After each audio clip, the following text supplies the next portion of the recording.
Bismillahirrahmanirrahim. Ini saya baca supaya dapat berkahnya ulama-ulama dulu. Karena ini dikarang oleh ulama yang dipakai rujukan seluruh dunia. Begini, qala Ibnu Taimiyah, ma'rifatu sababin nuzuli yu'inu ala fahmil ayat. Jadi mengenali asbabin nuzul itu membantu memahami secara benar ayat itu.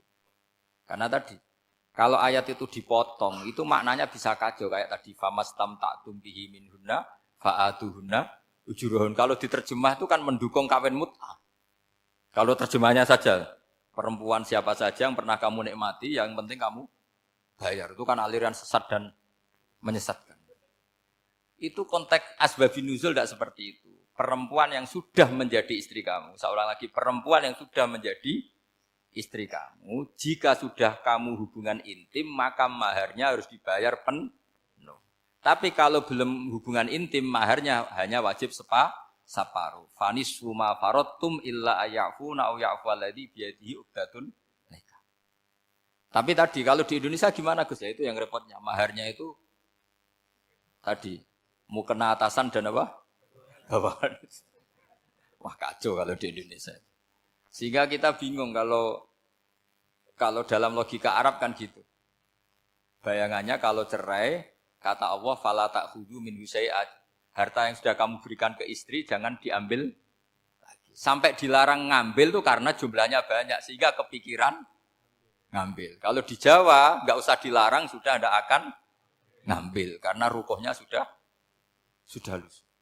Itu susahnya baca Quran di Jawa ya. Karena dari awal maharnya terlalu apa? Kecil.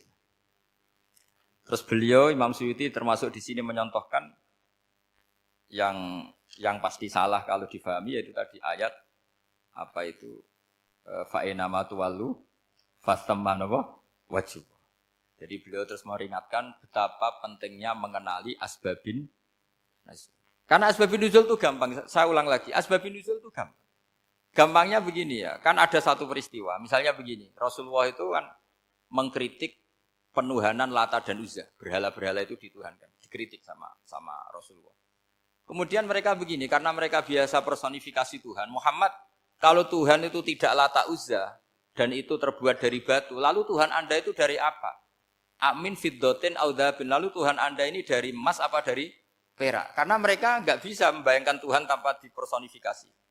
Terus Allah menurunkan qul huwallahu ahad, Allahus somad, lam yalid wa lam yulad wa lam yakul lahu kufuwan ahad. Karena otaknya mereka sudah begitu, yang namanya Tuhan itu harus dipersonifikasi. Makanya saya kemarin di Korea seminggu, cerita yang paling unik gini Pak On, ada bos Islam, ada bosnya TKI yang baik. Mereka mengizinkan pekerjanya sholat. Bareng sholat tuh diingeti ke atas ke bawah, kok enggak ada arcanya. Sehingga setelah sholat dibilang, apa saya berikan berhala sekalipun? Karena enggak kebayang ada orang sholat kok tanpa berhala, tanpa Tuhan. Yang kamu sembah itu mana? Kok enggak ada? Apa tak belikan? Jadi unik. Nah teman saya yang satu unik lagi. Dia termasuk pegawai Garuda. Yang derekno saya ke Korea itu orang pegawai Garuda. Dia karena orang kaya biasa ke Eropa kemana-mana. Singkat cerita dia sholat di mall. Karena nganggep Korea itu sudah negara maju kayak Eropa. Setelah sholat di mall pas asar itu, security-nya nelpon polisi. Pak polisi di sini ada ritual teroris. Jadi kalau menamakan sholat itu ritual teroris. Jadi artinya apa? Ritual-ritual yang kita lakukan itu macam-macam cara pandang. Orang ateis itu kan Cina kan Korea itu kan ya Cina lah, Korea, Jepang, RRC itu kan sipit. Itu ya yang namanya ibadah sembahyang harus ada patungnya atau ada arcanya atau ada benda-benda itu. Orang Islam kan enggak ada sama sekali. Makanya mereka itu kok bisa? Problemnya kita, saya ulang lagi, ini problemnya. Problemnya kalau ada itu ya repot. Begini misalnya, ini masih tentang asbabun nuzul. Ini contoh terakhir, tentang masih asbabun nuzul.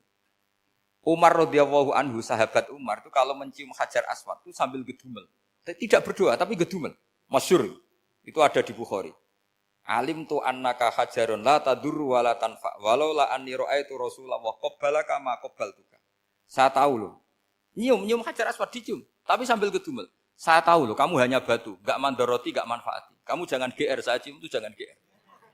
Kalau saja saya tidak melihat Rasulullah mencium kamu, maka saya ada sudi nyium kamu. Dah gitu aja. Terus itu tiap nyium Hajar itu tidak doa. Kalau kamu kan nggak minta kaya, minta macam-macam. Kalau Umar malah gitu. Nah, kenapa demikian? Itu ada asbabun nuzulnya. Umar itu saksi sejarah. Ketika Rasulullah Fathi Mekah, Nabi kan tawaf terus mencium Hajar. Itu di belakang masih banyak orang kafir. Kebetulan Umar masih di sana. Sudah Islam Umar, tapi dia di belakang. Dengar orang-orang kafir, Muhammad itu aneh. Katanya melarang nyembah batu. Ternyata dia nyembah batu. Jadi Nabi nyium Hajar Aswad itu dikira nyembah. Katanya ngelarang nyembah batu, tapi dia kok nyembah batu. Karena Nabi mencium Hajar Aswad. Nah, karena untuk menghilangkan stigmasi itu, Umar tiap nyium Hajar Aswad itu ngomong gitu. Ada kan ada sound system, mungkin jadi sound system. Supaya jelas bahwa penciuman ini bukan karena menyembah. Artinya mudah sekali kenapa Umar ngomong gitu. Karena asbabun nuzulnya seperti itu. Coba kalau kamu tidak tahu asbabun nuzul. Umar maksudnya gimana? Enggak doa, enggak apa kok malah ngomong gitu kan. Tapi kalau kamu tahu asbabun nuzul Umar itu yang mendengar komentar orang sama ketika kita tawaf itu kan 3 pertama kan kita lari-lari kecil. Itu ceritanya juga gitu. Rasulullah itu hidup di Medina. Terus diterkenalkan miskin. Medina itu kota wabak, kota penyakit, endemik. Dulu Medina, Yasrib itu kota endemik. Sehingga kata orang kafir-kafir Mekah, yaji ulihadal bait kaumun qad wahanat huma Yasrib. Nanti akan datang satu komunitas kaum yang sudah lemas karena kena penyakit TBC dari Yasrib. Nabi dengar itu makanya terus bilang ke para sahabat, tunjukkan kalau kamu kuat dengan cara lari 3 kali. Terus pakai pakaian yang kelihatan maco, yaitu yang dipakai lelaki-lelaki. Bahunya dikelihatkan. Nah, setelah Rasulullah wafat, Umar menggantikan beliau setelah Abu Bakar. Umar bilang gini, sebetulnya tawaf seperti ini, yaitu lari pertama 3 putaran pertama lari dan memperlihatkan pundak seakan-akan orang maco itu sudah enggak perlu. Karena alasan itu sudah tidak ada. Tapi ini tinggalan Rasulullah, maka jangan rubah ya tetap seperti ini. Akhirnya meskipun sudah tidak ada alasan tadi menjawab stigmasi orang kafir, tetap tawaf seperti itu. Jadi memang agama itu unik. Kadang kita harus tahu alasannya, tapi alasan itu kalau menjadi mahatul hukmi, pijakan hukum sah. Misalnya kamu terus bilang gini, ya berarti tawaf sekarang bebas, gak perlu seperti itu. Kan alasan itu sudah tidak ada. Nah di sini pentingnya riwayat. Riwayat itu begini, logikanya sudah enggak ada, tapi kaifiah itu, cara itu masih kita terus. Dan itu memang, saya ulang lagi, harus tahu asbabun nuzul. Saya beri contoh ya misalnya, wa idza darabtum fil ardi falaysa 'alaikum junahun an taqsuru minas shalah. Terus ayat di mana? In khiftum ayyaftinakumul ladzina kafaru. Jika kamu pergi dalam keadaan takut ditangkap orang kafir atau takut diculik orang kafir, maka kamu boleh mengqasar salat. Itu jelas ada ayat in khiftum ayyaftinakumul ladzina kafaru. Jika kamu takut diculik orang kafir. Sehingga ketika ba'da Fathi Mekah, setelah Mekah dikuasai Islam, Umar tanya, "Ya Rasulullah, kenapa engkau masih salat qasar? Bukankah kita sudah aman?" Waqad qala ta'ala in khiftum ayyaftinakumul ladzina kafaru. Allah ngendikan boleh mengqasar itu kalau dalam kondisi takut. Waqad kunna fi amrin, sekarang kita sudah aman. Jawabannya Rasulullah itu unik. Ya Umar hadihi shadaqatun, faqbalu shadaqah. Ini sedekahnya Allah, bonus sudah terima saja, enggak usah catatan-catatan gitu. Sehingga era Umar ya ada lagi yang tanya Umar ke gitu. Terus kata Umar, sa'altu dzalika Rasulullah sallallahu alaihi wasallam faqala hadihi shadaqatu wa faqbalu shadaqah. Sudah ini bonus dari Allah, terima saja. Ini kan unik. Padahal kalau secara disiplin ilmu kan begini. Kamu boleh mengqasar sholat kalau dalam bepergian dan dalam keadaan takut. Logika hukumnya kalau tidak takut, tidak usah. Sama seperti begini. Kamu kalau pergi jauh seperti saya Pak On, itu ngosor sholat apa enggak ngosor kan? Alasannya kalau kosor itu, kalau pergi itu masyakot, repot. Sekarang pergi kita pakai Alphard, pakai Innova. Bawa uang, disupirin, itu masyakot enggak? Enggak kan? Tetap boleh jamak enggak? Boleh. Sebenarnya kamu jamak itu karena pengetahuan hukum apa karena enak jamak? Kalau alasannya masyakot kan sekarang sudah ada. Enggak repot. Ya sudah pakai hadis tadi, ini hadiah, terima saja. Jadi makanya agama itu riwayat. Tapi ada saja ulama yang agak balik loh. Agak balik lagi, banyak juga ulama misalnya duwe gawe, ibunya sakit terus ribet jamak sholat. Kenapa? Ribet ngurumat ibu. Makanya ada saja kiai yang duwe gawe mantu itu terus jamak sholat, tapi jangan ikuti. Tapi ada saja karena alasannya jamak itu karena apa? Repot. Ya ada saja, tapi ya jangan ditiru. Cuma saya ini cerita apa ya, analisis hukum itu memang agak-agak unik.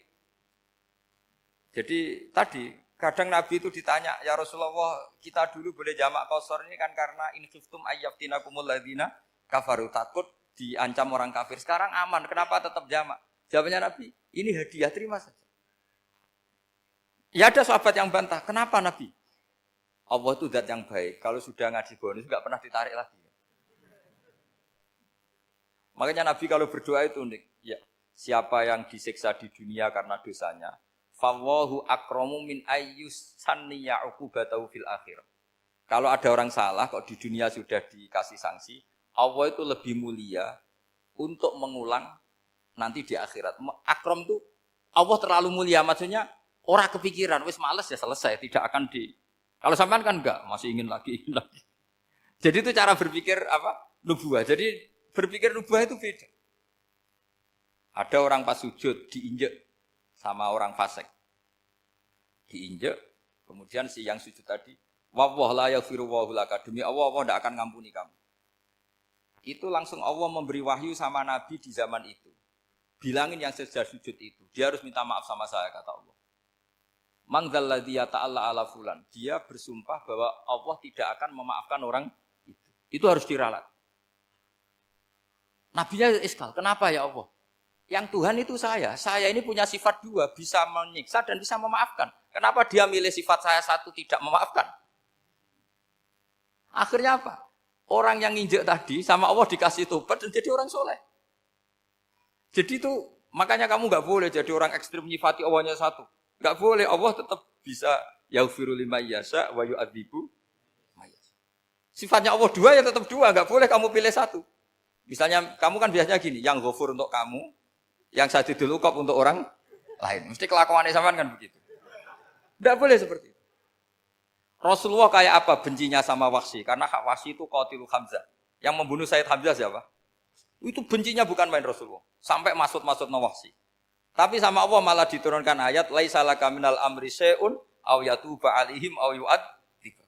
Muhammad, meskipun kamu kekasih saya itu tidak wilayah kamu, maafkan atau enggak. Terserah saya, kata Allah. Ternyata betul, malah Wahsy dikasih tobat. Nah sekarang enggak, orang itu nyifati Allah sama orang lain sadidul iqab, kalau sama dirinya. Enggak boleh seperti itu. Allah ya sifatnya tetap dua. Jadi boleh kamu misalnya berdoa, ya Allah mbak yang cantik itu semoga dapat jadi istri saya. Mbaknya juga boleh berdoa, ya Allah naudzubillah min dzalik. Jadi ini adu kekuatan, nanti terserah, nanti Allah pihak yang mana. Kayaknya pihak yang perempuan. Karena kasihan kan kalau cantik dapat orang apa? Jelek. Saya tuh andaikan boleh fatwa fikih, yang saya haramkan tuh orang jelek dapat orang jelek. Karena kasihan anak-anaknya, tahu-tahu jelek banget. Jadi itu kan kasihan itu. Jadi dalam Islam itu seperti itu. Jadi apapun benci kita sama musuh kita, Allah bisa saja memperlakukan musuh kita secara baik. Karena Allah itu yaghfir. Tetap kita harus sifati Allah yaghfiru liman yasha wa yu'adzibu. Jangan karena kita benci seseorang seakan-akan Allah sama dia pasti yu'adzib. Pasti menyik. Itu yang dicontohkan Allah kepada Rasulnya, itu beliau tidak cocok sama Wahsy, malah Wahsy dikasih petunjuk. Makanya terus ada ayat apa? Laisa laka minal amri syai'un aw yatuba alaihim aw yu'adzib. Muhammad, tidak wilayah kamu, saya menentukan mengadab atau mengampuni. Makanya rata-rata kiai ulama itu halim. Orang halim itu rileks. Layinal janib, tidak gampang menvonis orang lain.